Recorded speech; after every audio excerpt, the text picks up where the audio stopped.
Matapos manakit ng dalawang sundalo ng Philippine Navy noong Lunes, umatake na naman ang Chinese Coast Guard o CCG sa may Panatag Shoal kaninang alas 6 ng umaga. Ayon sa Philippine Coast Guard, binomba ng water cannon ng isang Chinese vessel ang barko ng Bureau of Fisheries and Aquatic Resources o BFAR na naghahatid ng fuel subsidy at food pack sa mga mangingisdang Pilipino sa Panatag Shoal kanina.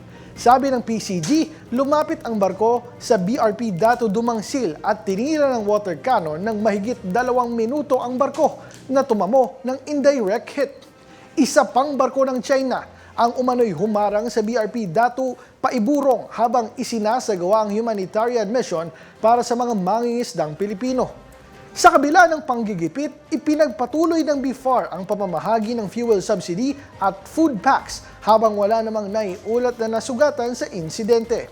Iginiit ni PCG spokesperson for the West Philippine Sea, Jay Tariela, na magpapatuloy ang kanilang mga operasyon para suportahan ang mga mangingisdang Pilipino at ipaglaban ang kanilang karapatan sa Panatag Shoal.